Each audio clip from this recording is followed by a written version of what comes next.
Alright guys, welcome back. Kali ini kita akan bahas untuk Bitcoin price actionnya. Tadi kita udah bahas untuk fundamentalnya. Jadi saya bakal post cepet aja karena sekali lagi sorry guys, saya kayaknya masih perlu istirahat. And once again, thank you so much ya buat yang udah ucapin. Semoga lekas sembuh, semoga kalian juga selalu diberkati dengan kesehatan. Jadi perlu diingat ya, cari uangnya nggak cukup ya, kita perlu jaga kesehatan ya. Nah guys, by the way, kalau kalian belum nonton video terakhir yang fundamental ini, make sure kalian nonton dulu biar kalian ngerti apa yang akan saya sampaikan di update price action untuk Bitcoin. Jadi saya nggak akan bahas fundamental lagi untuk video yang kali ini. Start langsung ke time frame daily. Nah untuk Bitcoin sebenarnya kalau di time frame daily, seandainya teman-teman ingat, beberapa waktu lalu kita sempat bahas tentang situasi ini, dimana ada possibility Bitcoin itu ABC corrective pattern ya, dengan area support yang majornya, which is di bagian bawah ini, dimana support ini selalu kita sebut dengan istilah support sejuta umat ya. Salah satu faktor pengaruhnya adalah level support tersebut merupakan all time high di tahun 2017. Jadi kalau kalian gunakan chart weekly, kalian gunakan chart logarithmic, kalian bisa lihat dengan clear bahwa support ini memang memiliki pengaruh yang sangat powerful untuk pergerakan Bitcoin ya. Dan closing weekly ini sebenarnya cukup positif dengan terbentuknya Three-River Morningstar. Cuman kalau closing pekan ini itu cenderung red candle, ini malah jadi menginvalidasi skenario tersebut dan justru malah bisa menyebabkan Bitcoin kembali tertekan dan turun bahkan melewati lower price-nya ya. Karena perlu di-note situasi ini adalah lower high-nya Bitcoin ya. Yang perlu di-note sama kita semua adalah guys, walaupun dia turunnya cenderung dua wave ya, tapi ini posisi naiknya tuh benar-benar ketahan di Fibonacci 61,8% dan rejectionnya sangat signifikan karena data CPI hari ini dan kekhawatiran market istilahnya terhadap rencana The Fed dalam meningkatkan suku bunga menjadi 0,75 atau 1% bahkan dalam pertemuan mendatang gitu. Jadi total-total tuh bisa di 3-3,5%. Kan itu crazy ya istilahnya gitu. Dan situasi sekarang itu sebenarnya kita testing terhadap level support resistance-nya ya, dimana sebelumnya merupakan area support dan resist. Sekarang kita lagi nge-hold nih di level tersebut. Nah, saya mungkin akan sharing sedikit ya hopium ya. Ini dalam arti hopium kenapa saya katakan di awal, karena ini best scenario nya kalau kita berharap Bitcoin bullish, yaitu kita ngelihat Bitcoin pullback ini sebenarnya buat nyari wave 2 ya. Jadi beberapa waktu lalu tuh ada yang komen istilahnya kayak gara-gara video terakhir saya ngebahas Bitcoin overall-nya masih bisa turun ya, mereka merasanya jadi nggak bisa ya, jadi nggak beli gitu loh di harga bawah. Padahal ya kalau mau beli aja gitu kan, jangan istilahnya karena saya jadi mempengaruhi keputusan orang lain gitu. Kalau misalkan mungkin dirasa kurang tepat ya bisa unsubscribe aja sih, karena ya saya juga bingung misalnya kalau kayak gitu. Dan sekarang kita ngelihat every time kita ada rebound impulsif, itu pasti ada yang namanya fase koreksinya gitu loh. Dengan penurunan yang agresif ini, pertanyaan jadi muncul, apakah ini turun korektif atau turun agresif?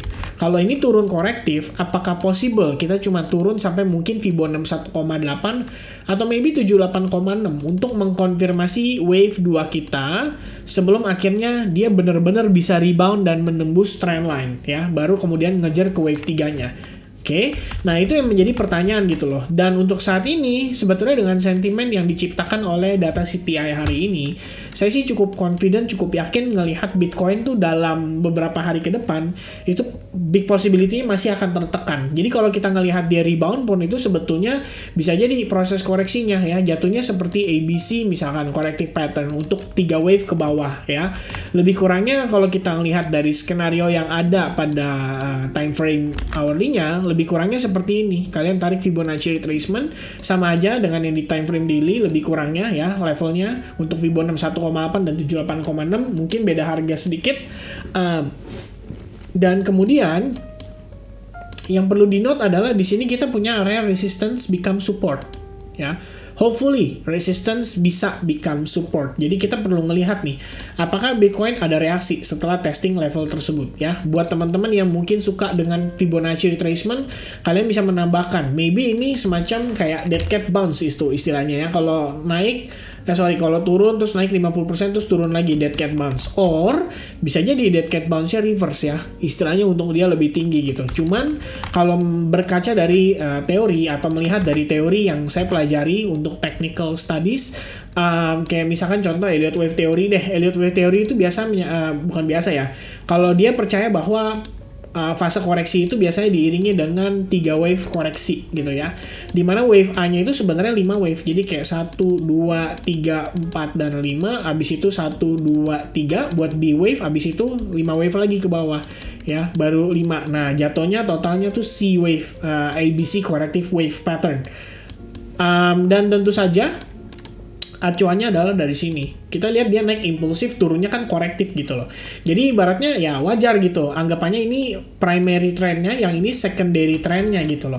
Dan itu yang istilahnya kita pelajari dari si Elliott Wave Theory sendiri. Cuman kalau misalkan ngelihat dia turunnya begitu agresif seperti ini, jadi agak diragukan ya. Malah jadi tampaknya itu lebih ke arah yang seperti ini ya. Jadi kita ngelihat dia rebound untuk ngetes Fibo 61,8%. Habis itu berikutnya adalah dia drop dan create lower price ya. Lebih kurangnya kayak gini, bam, and then dia create lower price gitu. Jadi untuk saat ini sebetulnya kalau saya pribadi dengan sentimen yang masih cenderung negatif dikarenakan kondisi makroekonomi, saya pikir akan ya mungkin agak sulit ya untuk ngelihat dia langsung recovery kayak besok atau lusa gitu loh. Mungkin akan takes time. Jadi kayak kita lihat dulu data PPI-nya besok, kemudian kita ngelihat lagi ya situasi-situasi menjelang itulah ya FOMC next meeting minutes di sekitaran tanggal 21 September. Pastikan newsnya akan semakin panas gitu loh, akan semakin banyak ya berita-berita yang digoreng ya terkait dengan apa yang akan diambil keputusannya oleh si The Fed gitu. Dan kalau untuk saya saat ini view-nya sebenarnya simply it's more of bearish ya untuk saat ini. Jadi kita ngelihat dia cukup bearish, tekanan sellersnya lumayan signifikan. Kalaupun kita akan ngelihat dia rebound, menurut saya sih reboundnya mungkin akan cenderung korektif seperti ini. Jadi jatuhnya kayak kita tuh ngetes ke Fibo. Ini by the way belum pasti ya, karena kan kita belum tahu nih dia akan berhenti di sini atau bakal lebih rendah lagi gitu. Baru dia sideways. Kalau misalnya dia udah sideways, baru kita bisa ambil kesimpulan menggunakan Fibonacci retracement gitu loh. Sama aja kayak situasi ini low-nya udah ketemu, top-nya udah ketemu gitu. Nah, top to low, istilahnya low to high, baru kita bisa tarik Fibonacci.